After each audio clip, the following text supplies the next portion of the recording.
En dos vídeos anteriores ya te conté un montón de cosas acerca de qué tener en cuenta a la hora de cambiar tu cámara. Por ejemplo, te hablé del presupuesto, de los cuerpos de segunda mano, del cuerpo y los controles, los botones que tiene que tener y un montón de cosas más. Y en otro vídeo te conté sobre el ruido, el rango dinámico y sobre todo la resolución del sensor, que nos tiene todos un poco locos. Pues bien, en este vídeo te voy a hablar del autofoco y de las funciones de vídeo. Así que si no estás seguro de que la cámara que quieres es la que verdaderamente necesitas, no te pierdas este vídeo porque te voy a contar un montón de cosas útiles.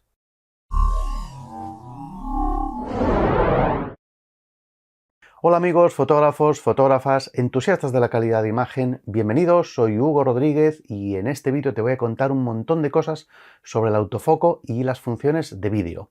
Primero de todo decirte que si quieres ayudarme a que siga creando contenido como este y te gusta la camiseta que tengo, no dejes de echar un vistazo a estas que te muestro aquí debajo, porque comprando una camiseta me llegará una pequeña comisión a mí y me ayudará pues a seguir creando contenido para este canal. Este vídeo no está patrocinado por ninguna marca de cámara ni por ninguna tienda de fotografía, pero sí que tenemos un patrocinador que es una escuela y te quiero contar sobre ello. En la Academia People podrás aprender un montón de temáticas relacionadas con la fotografía profesional, principalmente dentro de la fotografía social, bodas y demás, fotografía de empresa, fotografía de familias, bebés, fotografía de producto y también fotografía inmobiliaria. Pero también tendrás un montón de cursos orientados a cómo monetizar y sacar mejor provecho económico de tu trabajo, cómo difundirte mejor en redes sociales, en fin, muchas de estas temáticas. Cada mes publican del orden de 8 a 10 horas de contenido nuevo distribuidos en 1 o 2 cursos, además de 1 o 2 charlas que se hacen en directo y con las cuales puedes interactuar también con el ponente, con lo cual tienes un acceso directo. Como digo, tienen un montonazo de cursos que puedes ver aquí algunos, como por ejemplo fotografía callejera, fotografía de carrusel de Instagram con Canva, introducción a fotografía analógica, LinkedIn, revisiones de portfolio, making of, campañas de Navidad, filtros de Gmail, en fin, hay un montonazo de temáticas que además yo creo que vienen a cubrir un hueco que no estaba muy cubierto entre otras escuelas, así que pienso que en ese sentido está francamente bien. No solo eso, sino que además tienes un canal de soporte donde podrás plantear tus preguntas y te responderán inmediatamente preguntas relacionadas con los cursos, y también tienes un chat grupal, un canal en Telegram y otro en Slack, donde podrás conocer a otros alumnos. Además, 1 o 2 veces al año suelen hacer viajes los propios fundadores a diferentes ciudades del país y entonces avisan a los alumnos de aquella zona para hacer quedadas y conocerse en persona. Y todo esto lo tienes disponible en 2 planes distintos. El plan mensual es de 149 euros y el plan anual es de 599. Ojo que ambos precios son IVA incluido, con lo cual si eres un profesional te puedes desclavar el IVA y el plan anual, por ejemplo, te quedaría menos de 500, 400 y pico, con lo cual si lo divides entre 12 meses te quedan unos 40 euros al mes, que no es dinero para la ingente cantidad de información que tienes a tu disposición. Pues bien, si te interesa, te dejo abajo el enlace de la academia, donde además te dejo un enlace especial para poder conseguir el plan con un pequeño descuento, que además me ayudará a mí a continuar con los contenidos de este canal. Así que una vez terminado el mensaje de mi sponsor, volvemos con la temática del vídeo. Bien, pues después del mensaje de nuestro patrocinador, vamos ya con el contenido del vídeo. Y en primer lugar te voy a hablar del autofoco. A ver, y sobre el autofoco yo creo que el tema está un poco sobrevalorado, se presta demasiada atención al autofoco. Es como que parece que una cámara ya es buena si tiene un buen autofoco y si tiene un mal autofoco, todo lo demás prácticamente da un poco igual. Y yo pienso que no, porque hay que mantener los pies en el suelo y tener sentido común. Vamos a ver. ¿Para cuántas de las fotos que tomas realmente, en cuántas realmente necesitas un autofoco súper prestacional, súper rápido, de seguimiento, con detección de animales, caras, rostros, vehículos, coches, helicópteros, motos, en fin? ¿Cuántas veces realmente necesitas fotos de este tipo? Y por tanto, ¿hace falta que te gastes mucho más dinero en cambiar por una cámara que tiene un autofoco mucho mejor si a lo mejor resulta que tan solo el 5% de tus fotos realmente necesitan algo así? Porque si realmente en un porcentaje tan pequeño vas a usar algo como eso, ¿para qué gastarse tanto dinero, no? Pues bien, esa es la cuestión. A ver, hay muchos ámbitos en la fotografía. Están los ámbitos de fotografía tranquila, como el paisaje, el bodegón, la arquitectura, interiorismo, en fin, decoración y cosas de este tipo. Y luego están ámbitos de fotografía donde realmente sí que hace falta un autofoco rápido, ¿no? Donde hay escenas y mucha acción, como por ejemplo la fotografía de niños, la fotografía de eventos deportivos o por ejemplo la fotografía de personas pues en social, ¿no? Una boda donde las personas se mueven y tiene que estar muy bien enfocada la cara, concretamente los ojos y las pestañas, ¿no? Que es el punto de referencia de foco.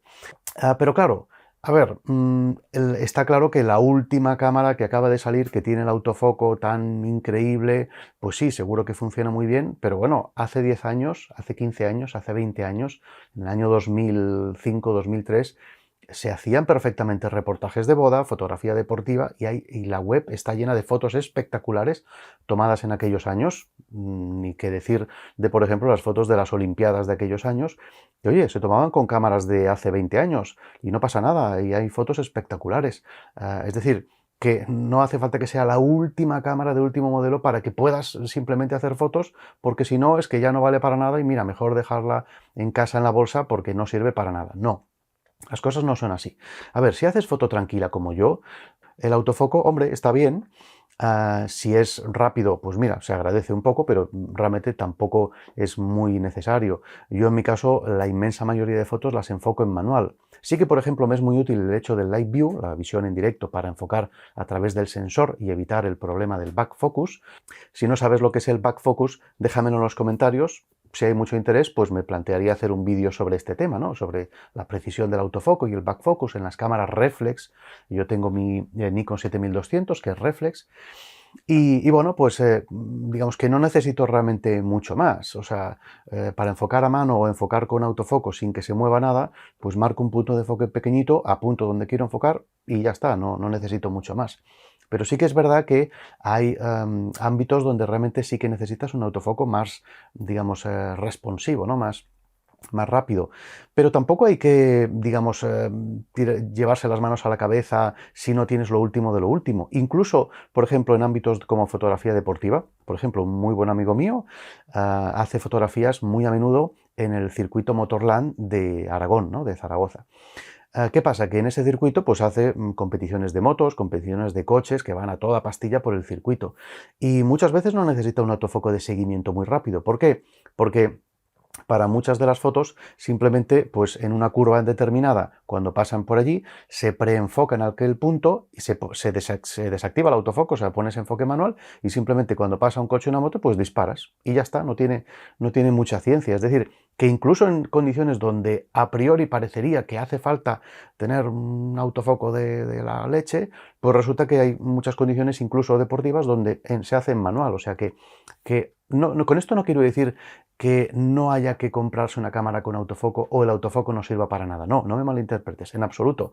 Pero bueno, hay que valorar cuándo realmente. Donde, por ejemplo, sí que es muy útil es con los sistemas de detección de rostro, porque entonces cuando estás fotografiando personas sí que realmente va muy bien el hecho de que si se están moviendo, ¿no? Una sesión de modelos o fotografía con niños o una boda, una, digamos, reunión, un congreso de empresa o algo así, pues sí que va muy bien que la cámara vaya siguiendo al sujeto y si te acercas un poco alejas, lo vaya enfocando. Ahí sí que va muy bien, pero vaya, también se puede hacer sin necesidad de que tengas reconocimiento de rostros y se ha hecho así toda la vida y no ha pasado nada y la gente y los fotógrafos han vivido y han vendido reportajes y si los han vendido es porque los clientes los han pagado y si los han pagado es porque estaban bien. Así que no hay que, digamos, sacar las cosas un poco de contexto, ¿no? Entonces, por otra parte, las cámaras actuales, muchas de ellas, sobre todo las de gama alta, gama media alta y gama alta, son capaces de realmente hacer cosas espectaculares. La prueba es que, por ejemplo, en este vídeo que hice en el que comparaba David contra Goliath, o sea, la Olympus OM1, y perdonadme que le llame Olympus, yo creo que se le va a quedar el nombre, aunque se llame ahora OM Systems, así que la Olympus OM1, que es un auténtico camarón, comparada con Goliath, la Nikon Z9, resulta que en la prueba de autofoco de seguimiento, pues la cosa estaba bastante igualada. porque al final el número de fotos enfocadas era realmente muy similar. Es más, en una de las pruebas ganaban al Nikon y en la otra ganaba muy claramente, con mucha ventaja, la Olympus, en la prueba de la chica que iba en patinete y pasaba a toda pastilla al lado de cámara, donde la Olympus sacaba 38 fotos frente a 25, creo que eran, de la Nikon. Y estamos hablando de que la OM1 cuesta una pequeña fracción de lo que cuesta la imponente Nikon Z9. O sea que incluso sin gastarse demasiado dinero, todo y que bueno, la OM1 tampoco es que sea una cámara de las más baratas, era capaz de sacar una ráfaga de fotos en movimiento, en seguimiento, con un seguimiento espectacular y unos resultados realmente de aplaudir, ¿no? Así que hoy por hoy, digamos que no es raro encontrarse cámaras que no hace falta gastarse mucho dinero para que tengan un buen autofoco. Por otra parte, no pienses que solo lo importante es el cuerpo, no, porque sí, el cuerpo es importante, es donde está el sensor y los detectores de autofoco, ¿no? Dependiendo de si es reflex, entonces tiene los sistemas de detección de fase, y si es mirrorless, pues bueno, en el sensor depende del sistema que lleve. Pero la óptica también es importante porque aunque durante muchos años las ópticas se movían, digamos, se movían a través de un anclaje mecánico del cuerpo, es decir, en la montura del cuerpo había una palanquita unida a un motorcito que va en el cuerpo, que giraba y hacía girar la óptica, hoy día prácticamente todas las ópticas llevan su propio motor en la óptica. Esto hace que no haya ningún anclaje, digamos, conexión mecánica entre cuerpo y óptica, y esto tiene varias ventajas. Y es que el motor de la óptica está altamente especializado para esa óptica, para el peso de las lentes, la masa que tienen y la dificultad que tiene para moverlo, de manera que está muy optimizado. Ni es demasiado potente y pesado, ni tampoco demasiado pequeño y débil, ¿no?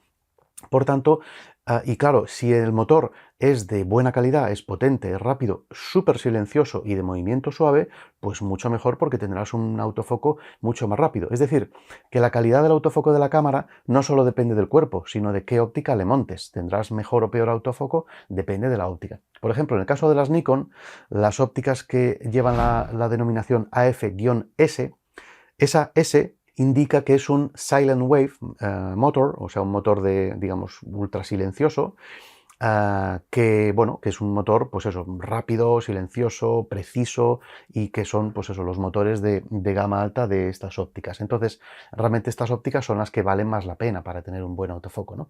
En Canon, pues tendrán sus motores ultrasónicos o los de la línea roja y, bueno, en fin, Sony, Fuji, todos tienen su gama, ¿no? En particular. Así que importante también ese punto, qué ópticas tienes y qué motor de enfoque tiene, ¿no? Pero ojo, no olvides que hay muchos tipos de fotos en los que realmente el autofoco prácticamente no sirve para nada. Por ejemplo, en fotografía con ultraangulares, el autofoco realmente tiene una utilidad mínima porque la profundidad de campo ya es tan grande, por ejemplo, con super ultraangulares de 14 milímetros, 12 milímetros, o por ejemplo, fisheye, ¿no? Ópticas de ojo de pez, donde prácticamente el enfoque casi es, bueno, sí, más o menos lo ajustas ahí un poco a ojo y ya sabes que tienes todo enfocado desde medio metro hasta infinito, ¿no? Ahí el autofoco realmente no tiene ningún interés. Y por eso no son pocas las ópticas fisheye que prescinden totalmente del autofoco y son completamente manuales. Por cierto, ópticas que las hay que muy buenas y muy baratas.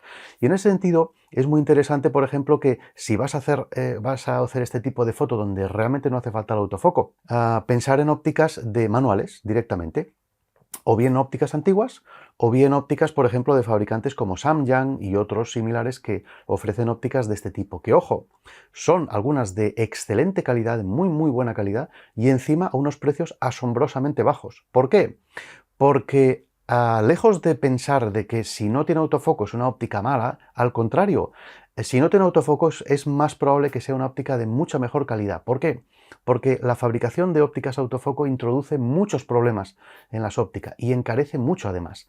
Porque una óptica autofoco requiere que tenga unas ciertas holguras para que se mueva con facilidad, para que ese motorcito no tenga que hacer demasiado esfuerzo para mover las lentes y hacer el enfoque. ¿Qué pasa? Que esas holguras pues hacen que las lentes titubeen un poco y se pierde pues, calidad de imagen.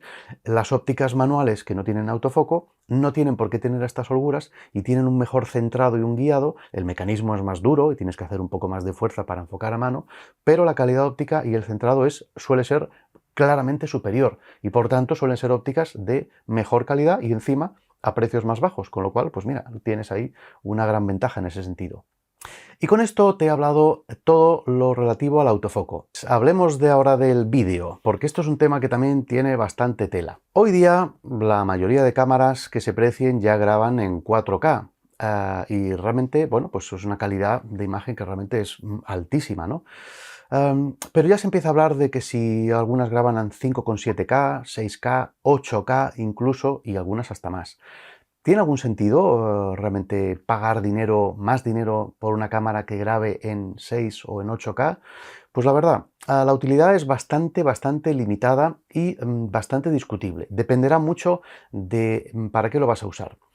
Hace un tiempo publiqué un artículo en mi web, aquí te dejo la imagen y debajo te voy a dejar el enlace, en el que hablaba de la discutible utilidad del 4K, sobre todo orientado al visionado, es decir, a que hagas todo el vídeo, la captura, la edición y lo publiques en 4K, pensando que realmente, en ese artículo comentaba que en muy pocas ocasiones realmente vas a notar verdaderamente la diferencia entre un vídeo, un buen vídeo en Full HD o un vídeo en 4K. De hecho, todos los vídeos de mi canal verás que ninguno hago en 4K porque realmente conozco bien la diferencia y sé que no vale absolutamente la pena la diferencia, el esfuerzo extra que tengo que hacer en capturar en 4K, editar en 4K, que hace que mi ordenador le cueste mucho más, exportar en 4K, en fin, para que luego realmente menos del 1% de mis espectadores van a notar la diferencia, si es que realmente la llegan a notar. Así que si el 4K realmente tiene, digamos, en el visionado muy poca utilidad o es muy discutible, 6K u 8K es, vamos, por supuesto que es mucho peor. El único caso en que realmente sí que se nota la diferencia sería si, por ejemplo, vas a hacer vídeo envolvente de 360 grados, o sea, vídeo panorámico. Entonces ahí sí que un vídeo a 6K o 8K sí que se nota y eso realmente está muy bien. Pero no es el caso. Para eso tienes que utilizar o bien visores de vídeo 360 o, por ejemplo, gafas tipo las Oculus, donde realmente sí que se puede notar y se disfruta, ¿no? Pero donde realmente se nota la diferencia es a la hora de capturar. Porque entonces, por ejemplo, sí que puedes hacer, o sea, si el vídeo finalmente es Full HD y capturas en 4K, por ejemplo, yo ahora estoy utilizando este plano en el que, como puedes ver, estoy capturando desde aquí hasta, vamos a ver, hasta aquí. ¿Qué pasa? Que es un plano estático en el que, bueno, yo no me muevo. Pero si yo, por ejemplo, ahora de repente quiero hacer un plano en el que se me vea a mí más cerca, como ahora, puedo hacer un recorte. ¿Qué pasa? Que si el vídeo lo estoy capturando en 4K, como estoy haciendo ahora mismo, y finalmente lo voy a sacar en Full HD, este recorte no implica pérdida de calidad, es decir, no estoy interpolando la imagen, sino que como ya tengo muchos más píxeles de sobra con el 4K, cuando recorte puedo quedarme con un recorte que no tengo que interpolar a Full HD. Por tanto, me permite diferentes planos, lo cual está muy bien. Me permite planos, digamos, generales o digamos, intermedio, o incluso más cerrado, como ves ahora. Y no perderé calidad. Por tanto, en ese punto está muy bien. También está muy bien el hecho de que la cámara te permita capturar o bien en Full HD o en 4K a frame rate más alto de lo normal, es decir, por ejemplo a 60 frames o 90 o 120 o 180. Porque entonces eso es muy útil de cara a que si luego vas a hacer unas tomas en slow motion, es decir, a ralentizar y por ejemplo quieres darle un toque místico, pues a grabarlo a un alto frame rate va muy bien, ¿no?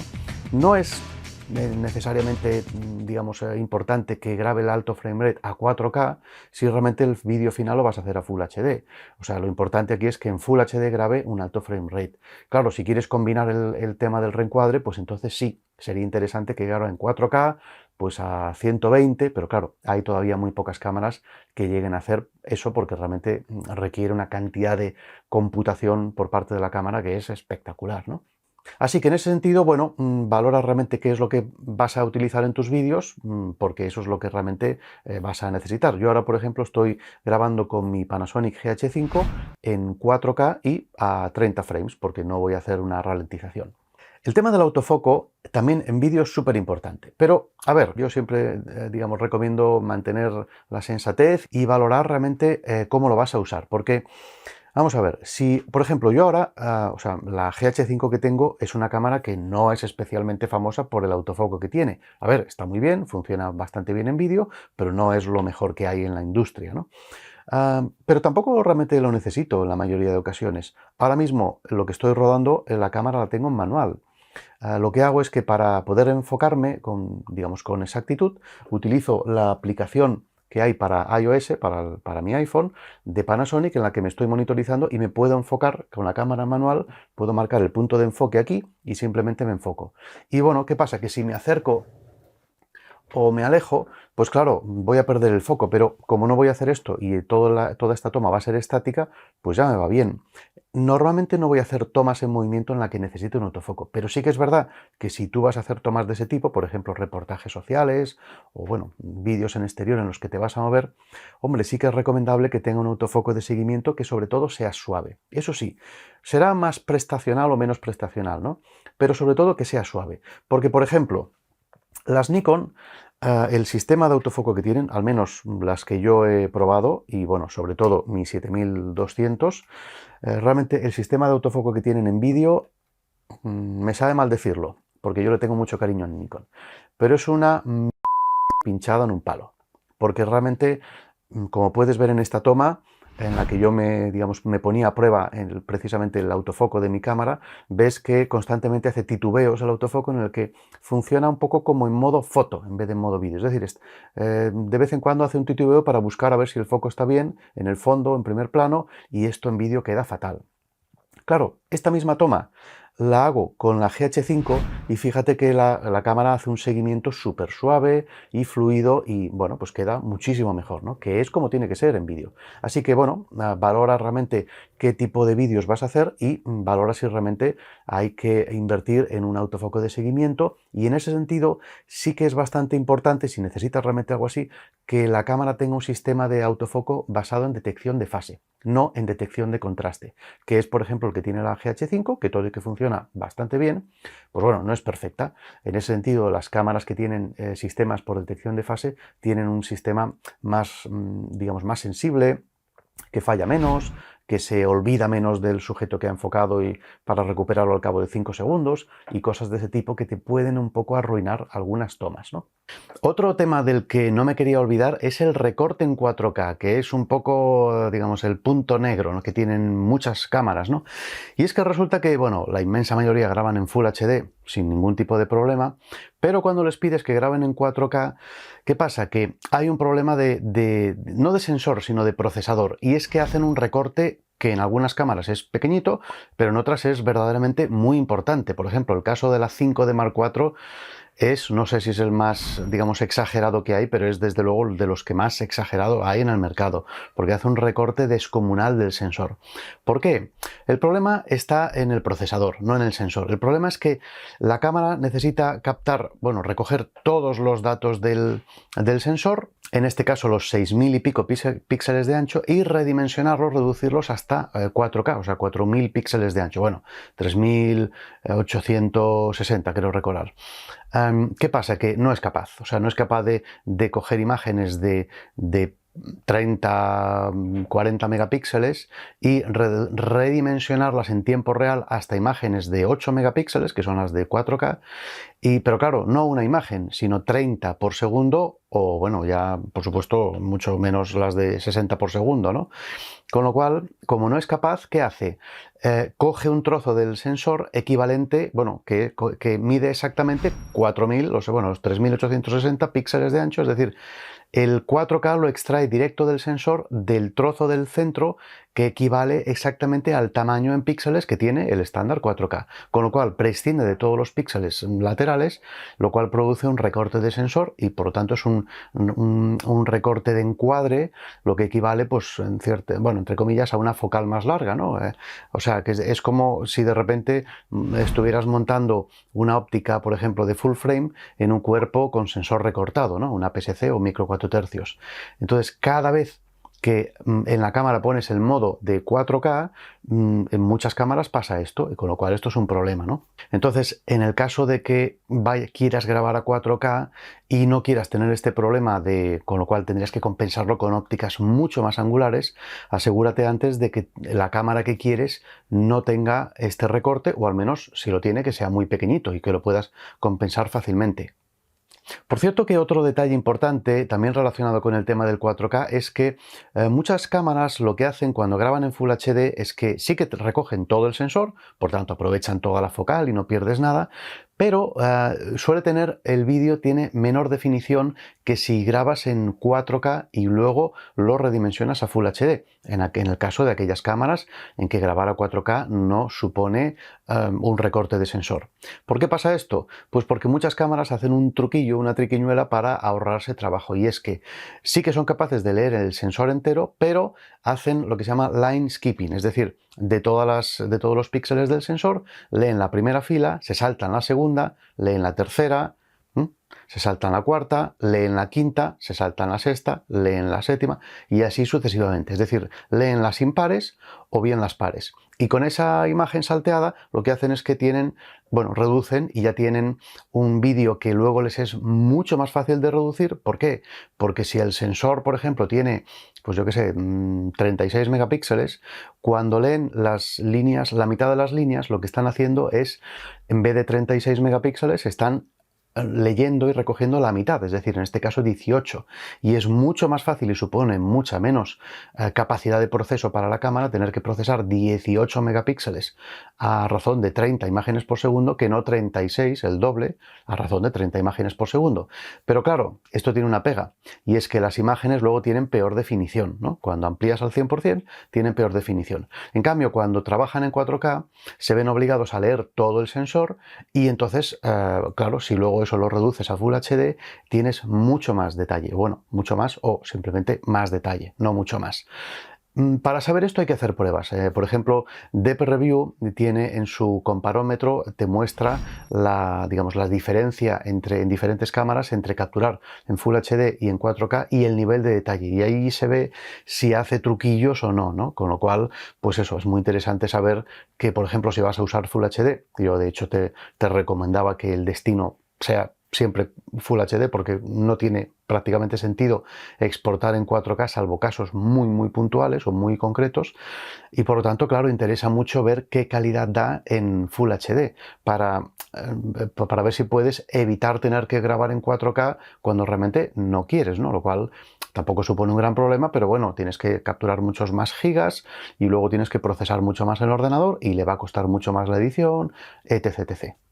Y el último punto que te quiero comentar, no menos importante, es sobre los perfiles de grabación, porque claro, cuando vas a grabar escenas de contraste más o menos normal, pues bueno, no tiene mayor dificultad que poner un modo en la cámara, el modo estándar, por ejemplo, o el modo plano si lo tiene, o natural, y grabar y ya está. Pero si hay un cierto contraste en la escena, porque hay zonas, por ejemplo, donde da el sol y zonas que están muy a la sombra, te puedes encontrar que luego las zonas en sombra son completamente negras o las zonas a la luz son completamente blancas, y ahí no hay nada que recuperar, porque recuerda, el vídeo no es como las fotos en formato RAW, son JPG. O sea, si se empastó el tono, se empastó, te quedaste sin él. En ese sentido, es muy útil que la cámara tenga perfiles de grabación, que ojo, los perfiles de grabación no tienen nada que ver con los perfiles de color, son, curvas de grabación, curvas muy planas, como por ejemplo las Cine-like, o sea, las que se parecen al cine. Por ejemplo, en el caso de Panasonic tienes la V Cine-like y la D Cine-like, pero también tienes la curva logarítmica, y de esto es un mundo en sí mismo, porque cada marca tiene su propia curva logarítmica. Está, por ejemplo, la V-log de mi Panasonic, la S-log de la Sony, las C-log de las Canon, las N-log de las Nikon. Como ves, son muy originales los fabricantes poniéndole, su inicial antes del log. Pues bien, estas curvas logarítmicas te dan una imagen muy plana para que puedas capturar, pues eso, todo el rango dinámico y todo el detalle de la escena, con la idea de que luego cuando editas puedes sacarle ya el contraste y el color que quieras.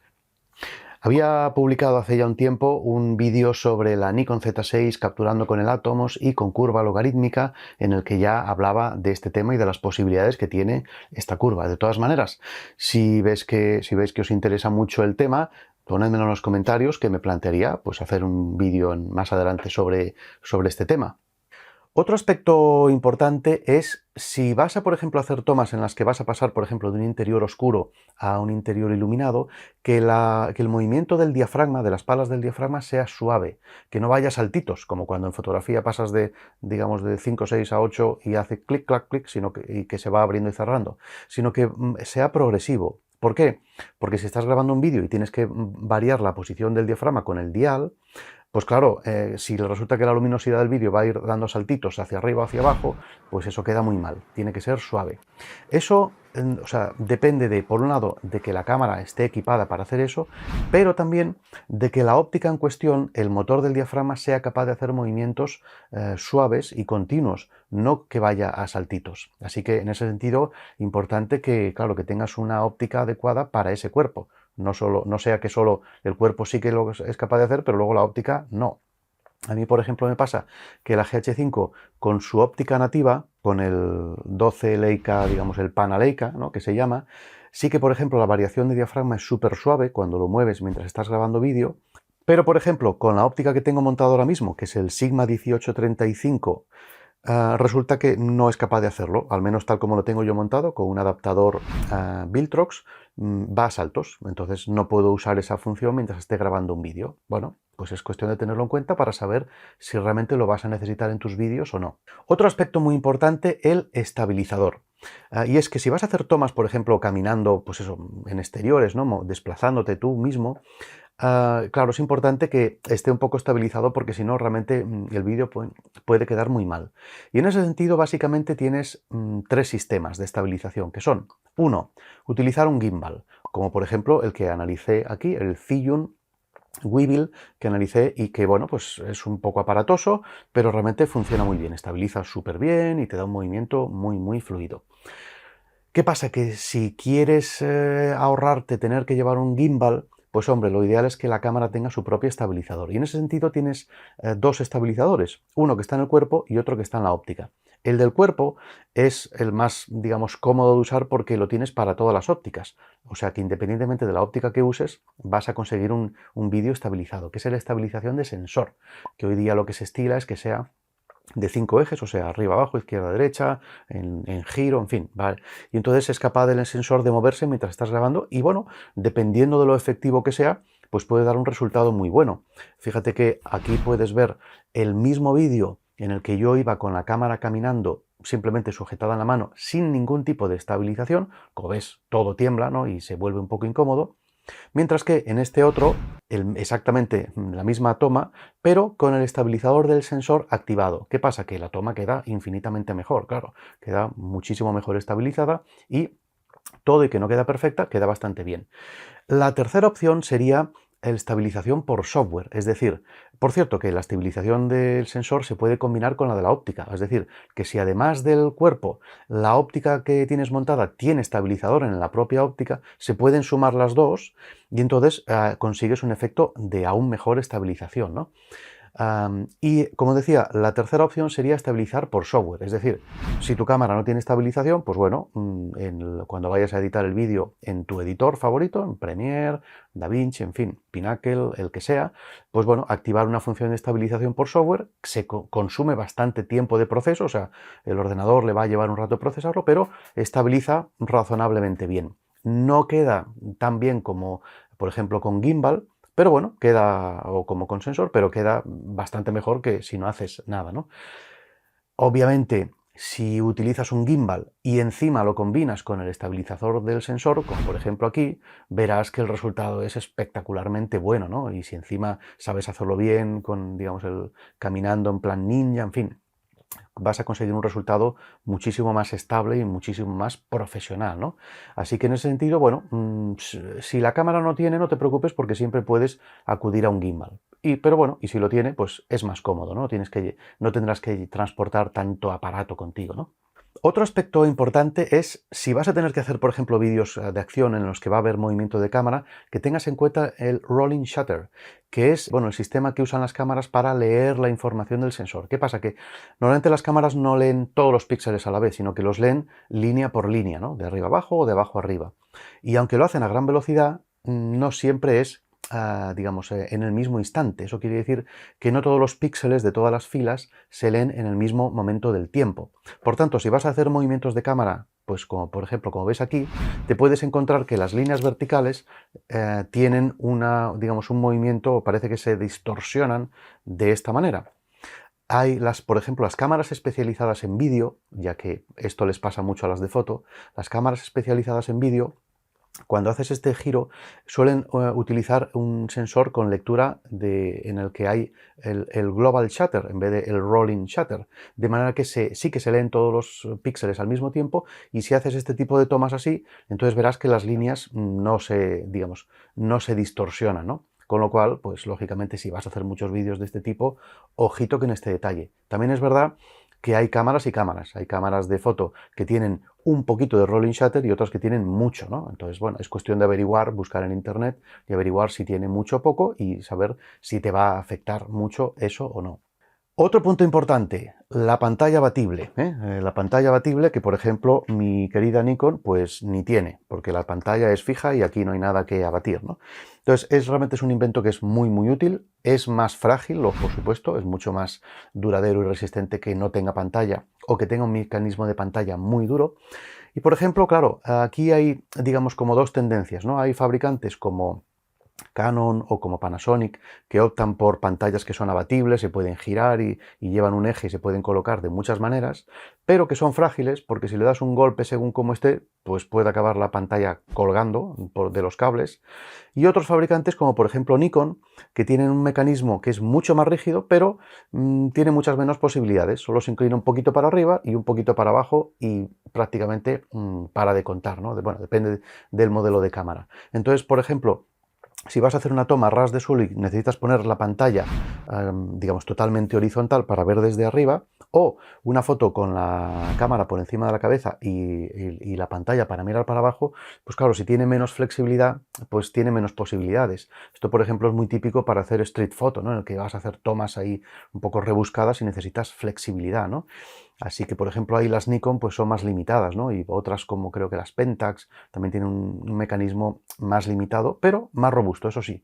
Hay muchos menos casos de cámaras Nikon con la pantalla colgando que no, pues Panasonic o Canon o Olympus, ¿no? Que sí que tienen.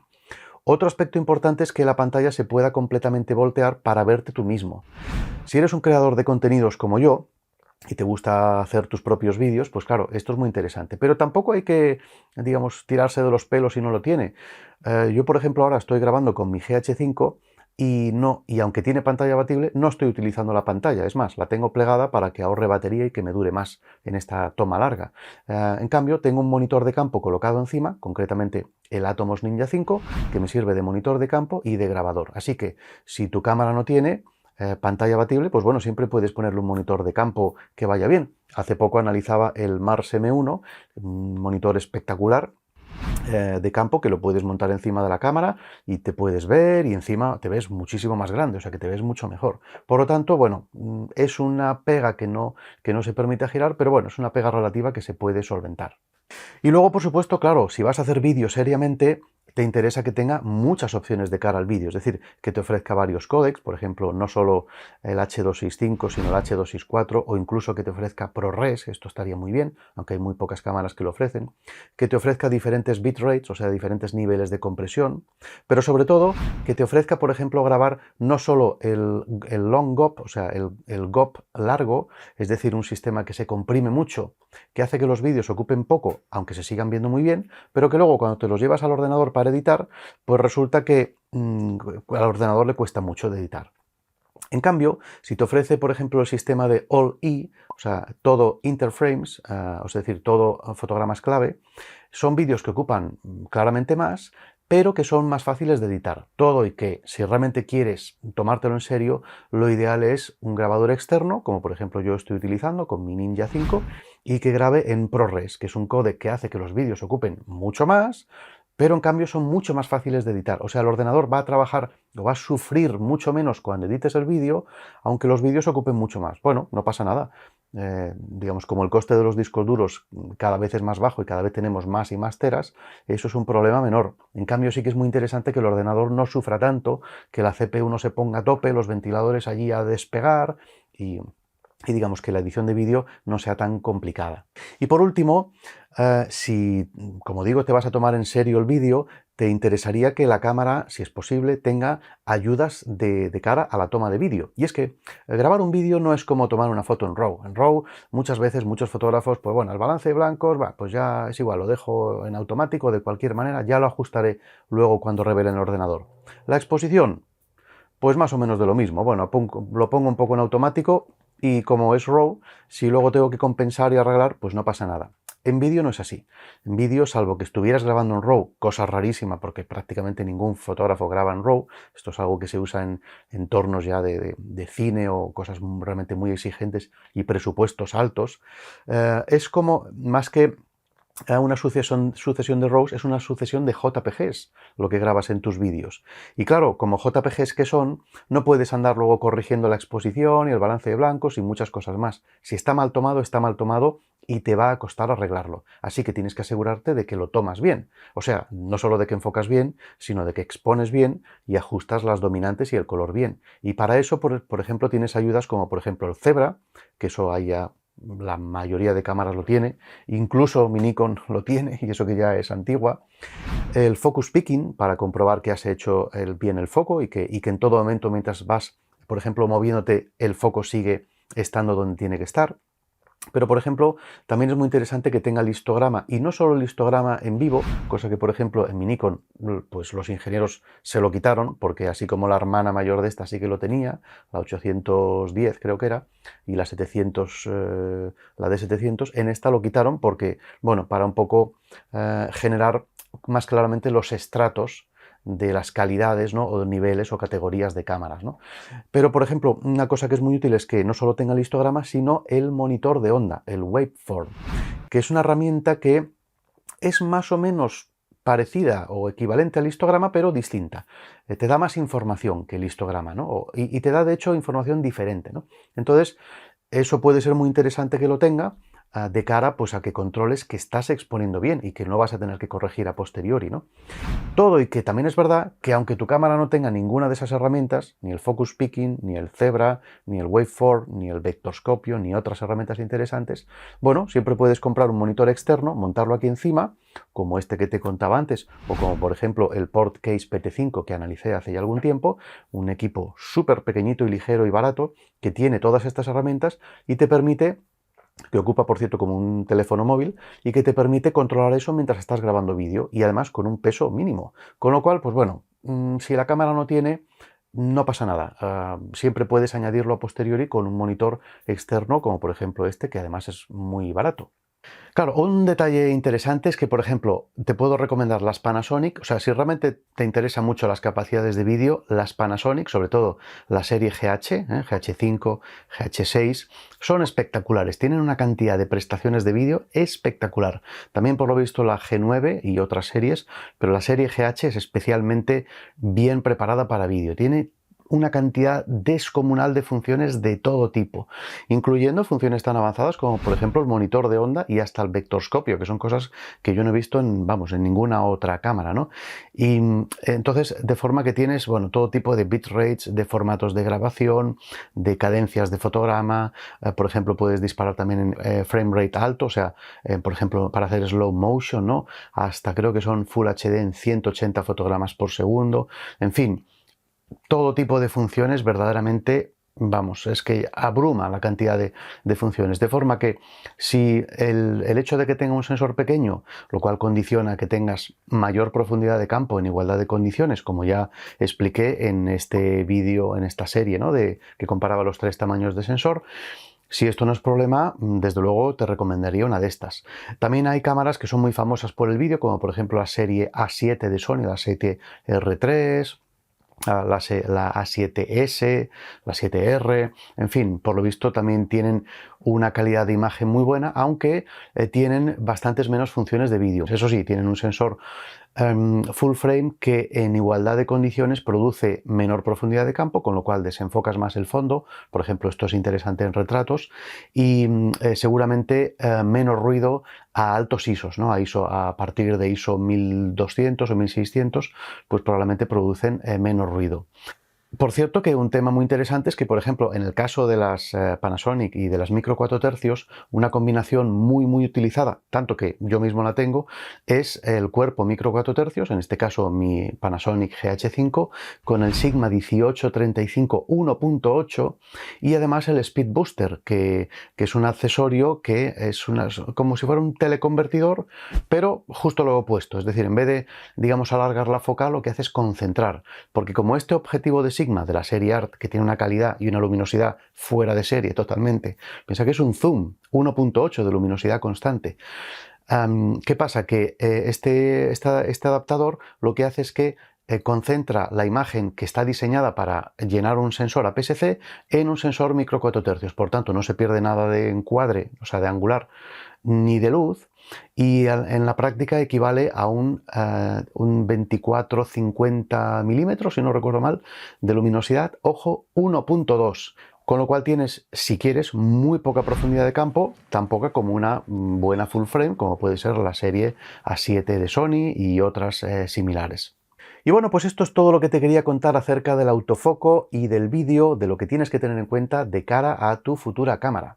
Así que muchas gracias por ver el vídeo. Si has llegado hasta aquí, eres un auténtico entusiasta de la fotografía y un verdadero devorador de información. Me encanta tener seguidores como tú, de verdad. Ojalá tuviera muchos más. Si te ha gustado el vídeo, déjame un like, que me ayudará a llegar a más gente y también a que más marcas me manden sus equipos para que los pueda probar en este canal. Si tienes alguna cosa que comentar, ya sabes, déjamelo en los comentarios, que trataré de responder sobre todo los primeros días. Compártelo con tus amigos y con tus conocidos en tus redes sociales. Y sobre todo, no olvides, la técnica no es el fin, es el camino de la perfección. Pues eso es todo, nos vemos en el próximo vídeo. Hasta luego, adeu.